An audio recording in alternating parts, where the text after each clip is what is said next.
Hello, parents. Today I wanted to show you my classroom, our classroom for our third grade students. And as I was getting prepared to do this, and right now my room doesn't look very prepared because it's still in the works, but as I was getting prepared to do this, I was thinking about the whys and the hows. And one of the things that I thought about was back when I first became a teacher. And back then, James and I had very small children. I had worked for UPS for some years and moved back here and did insurance for a while. And then after I had Rachel, I started to substitute teach. And as I was substitute teaching, I substitute taught in all the schools around here. I substitute taught at St. Joseph in Martinsburg, at Community R6, at the Mexico Public Schools. And I also had field experiences in the Columbia Public Schools. But as I went around, I was always thinking to myself, where would my children be? Where would I be wanting to put my children? At that point, I didn't have my teaching degree. I did not know that I would be becoming a teacher. And I was just thinking, what's the best spot for my own children? Then I became a substitute teacher here at St. Brendan for a teacher who was gone for 6 weeks. And as I was subbing, I recall Sister Ruth Ann called me to her office and she said to me, Vanessa, you need to go home and you need to start praying about your calling because you're supposed to be a teacher. And I went home and James and I did pray about it and we did think about it and just thought, yes, I am supposed to be a teacher. And the place that I knew I wanted my children in, knew that I would spend my entire teaching career in, was St. Brendan School. This is the place that even in these difficult times, this is the place that I want Stephen to be. This is the place that I want to be myself. As a teacher, I think of my students as family. And I want those bonds to be in person with your kids, in the classroom, at recesses, in the cafeteria, at this school. And so I thought I'd make this video in the hopes that you could see some of the things that I'm doing in my room that other teachers are probably doing in their rooms as well, that we all are, that are somewhat different, but are making this a home, safe teaching environment where we are going to thrive, have fun, and learn. So let me show you around the room. Okay, first of all, in the front of the room, we will have 6 feet of space. There will be, I believe, a tape line. I'm not certain on that.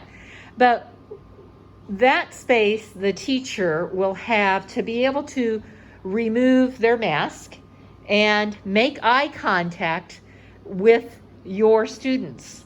And one of the things that I will definitely be striving to do is to elevate the cheerfulness in my voice, in my expressions, when I have my mask on and when it's off, just to be more animated. I think that's going to be a good thing for all of us.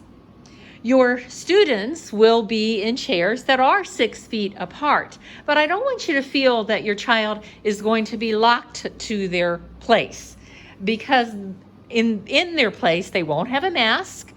In the hallways they will, but when we come into the room, I will also have an array of cozy places in the classroom that the kids can take mask off and enjoy some little more freedom. I will also have 4 of these places in the room that are corners for group work and collaborative work and games. There's going to be a lot more games built into my curriculum, especially in math. But we will still be doing that collaborative work so that we can experience how do we settle disagreements, how do we get along with one another, how do we grow in friendships. So those things are so important in elementary. Those cozy places that I will have, I plan to have at least 5 of those so that the students can rotate and who gets those places. I'm also ordering these lap desks that we can call it a classroom on the go. We might take those lap desks and go down to the gym so that we can spread off, be mask free, have what we spread out, be mask free, have what we need for a reading or a math lesson, and I can give instruction there at times. I can also take the students and we can go outside and enjoy some reading times or other things outdoors. So we're going to plan as many of those activities as we can. I will also add another one of these bicycles that they just put a student desk beside, and then they get rid of some of their extra energy or just de-stress. I'm really going to be emphasizing our conscious discipline in the classroom. So we will be doing extra things with that. We'll also be doing more exercises. It may be that we do a math skip counting activity where we actually jump in jacks or do a song with it. We're going to try to plan as much movement as we can into the classroom day. We are also planning to have little kits that they'll take home that will have things like fraction bars, geo blocks, clocks and things for home.